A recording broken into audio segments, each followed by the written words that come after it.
আসসালামু আলাইকুম। যৌথ খতিয়ান বাতিল হয়ে গেল।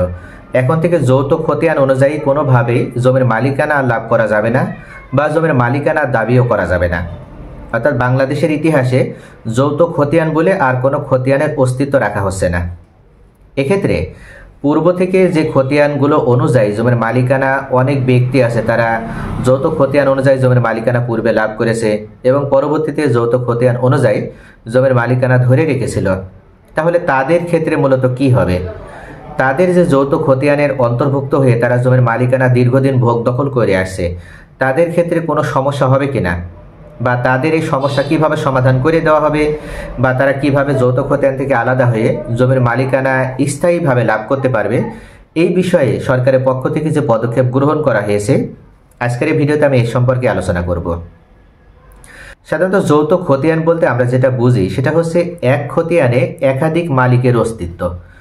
অর্থাৎ একটি খতিয়ানে যদি একজন মালিক না হয়ে যদি একাধিক মালিক মিলে একটি খতিয়ানের আওতাভুক্ত থাকে বা অন্তর্ভুক্ত থাকে, তাহলে সেই খতিয়ানটিকে আমরা যৌথ খতিয়ান বলে থাকি।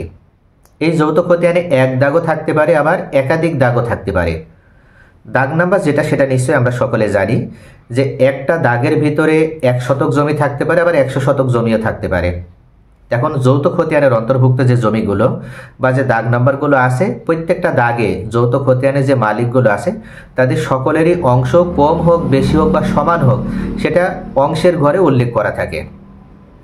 আর অংশের ঘরে যেটা উল্লেখ করা থাকে সেই অংশ অনুযায়ী তারা মূলত ওই দাগ নাম্বারে অংশ অনুযায়ী তারা জমির মালিকানা লাভ করে।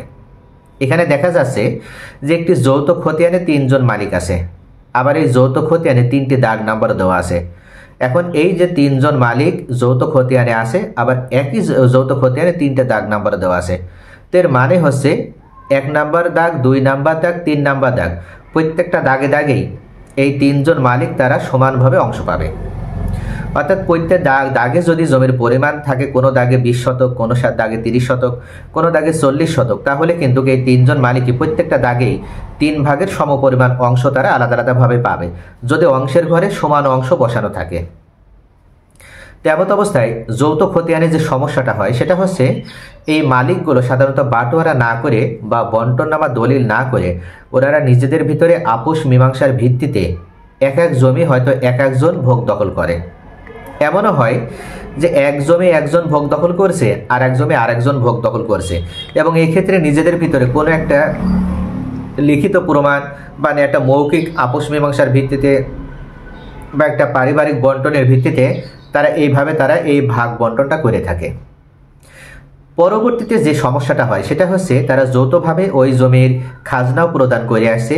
খতিয়ানে যে বাৎসরিক খাজনার পরিমাণ আসে সরকারের পক্ষ থেকে, তারা সেই খাজনাও কিন্তু পে করে আসছে বা পেইড করে আসছে। তেমন অবস্থায় কোনো ব্যক্তি যদি তার অধীনে থাকা যে দাগ নাম্বারটা রয়েছে বা তার যে অধীনে থাকা যে জমিটা রয়েছে, সে যদি ওই জমিটা বিক্রয় করতে চায়, তাহলে সে চাইলে কিন্তু জমিটা বিক্রয় করতে পারছে না। কি কারণে?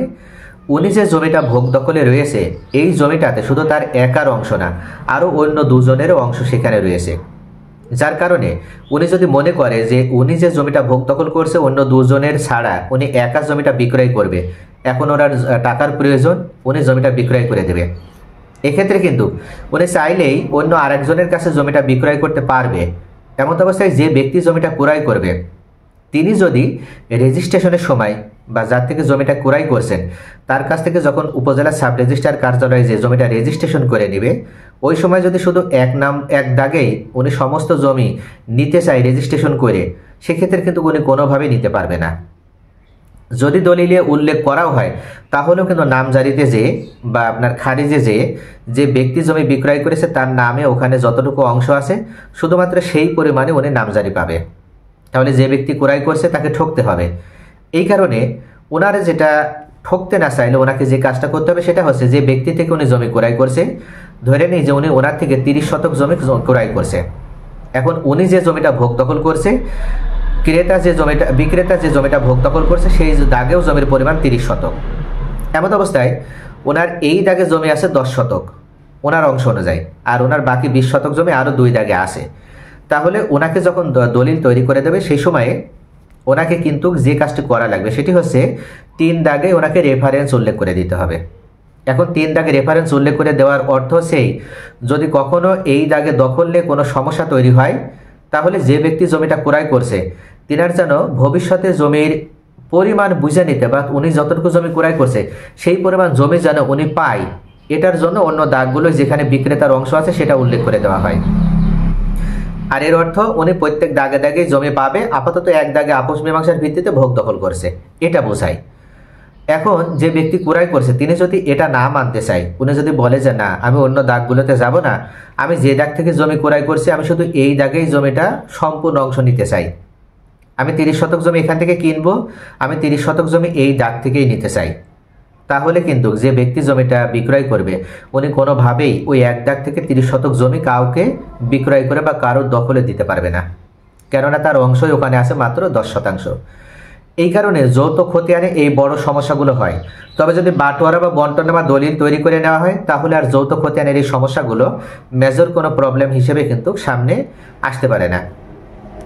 তেমন অবস্থায় বাংলাদেশ সরকারের পক্ষ থেকে এই উদ্যোগটি নেওয়া হয়েছে যে যেহেতু যৌথ খতিয়ানের ক্ষেত্রে যারা মালিক হিসেবে থাকে তারা না আপনার বাটোয়ারার ক্ষেত্রে খুব একটা গুরুত্ব প্রদান করে না, তারা এই ক্ষেত্রে উদাসীনতা দেখায়, যার কারণে পরবর্তীতে জমির দখল নিয়ে বিভিন্ন ক্ষেত্রে সমস্যা তৈরি হয়, এমনকি কোন্দল তৈরি হয়, সংঘাত পর্যন্ত জড়িয়ে পড়ে তারা। এই জন্যই সরকারের পক্ষ থেকে যৌথ খতিয়ান একবারে চিরতরে বাতিল করে দেওয়া হচ্ছে। আর এই যৌথ খতিয়ানের কোনো অস্তিত্ব রাখা হচ্ছে না। যৌথ খতিয়ানের পরিবর্তে এক খতিয়ান এক মালিক এই স্লোগানকে সামনে নিয়ে নতুন বিডিএস রেকর্ড বা বাংলাদেশ ডিজিটাল সার্ভেটা যেটা চালু করা হয়েছে, এই বাংলাদেশ ডিজিটাল সার্ভেতে একটি মাত্র খতিয়ানে শুধুমাত্র একজন মালিকের নাম অন্তর্ভুক্ত থাকবে, এখানে একাধিক মালিকের নাম আর অন্তর্ভুক্ত থাকবে না। অর্থাৎ যে ব্যক্তি একক মালিক হিসেবে একটি খতিয়ানে নাম অন্তর্ভুক্ত করবে জমির মালিক হিসেবে, ওনার জন্য ওই দাগে ওনার যতটুকু জমি আছে সেই জমির পরিমাণ উল্লেখ করে দিয়ে ওনার জন্য আলাদাভাবে একটি দাগ নাম্বার সৃষ্টি করে দেওয়া হবে। এবং উনি এইভাবে যখন একটা খতিয়ান হাতে পাবে তখন উনি চাইলেই কিন্তু ওনার জমিটা ওনার প্রয়োজন সাপেক্ষে উনি যে কোনো সময় বিক্রয় করতে পারবে বা অন্য যে কোনো কাজে উনি ব্যবহার করতে পারবে। এমনকি সরকারের রাজস্ব প্রদানের ক্ষেত্রেও বা ভূমি উন্নয়ন কর প্রদানের ক্ষেত্রেও কিন্তু উনি বাড়তি সুবিধা পাবে।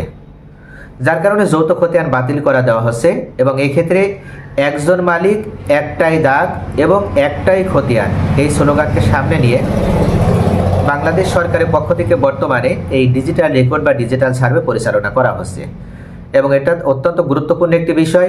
আর পূর্বে যাদের যৌথ খতিয়ান রয়েছে তারা পূর্ব থেকে যারা যৌথ খতিয়ান অনুযায়ী মালিকানা ধরে রেখেছে এবং এখনো পর্যন্ত যারা যৌথ খতিয়ান অনুযায়ী মালিকানা বংশ পরম্পরায় বা ক্রয় সূত্রে তারা ধরে রেখেছে, তাদের কিন্তু পরবর্তীতে এই যৌথ খতিয়ান তাদের থাকবে না, তারা চাইলেও যৌথ খতিয়ান রাখতে পারবে না।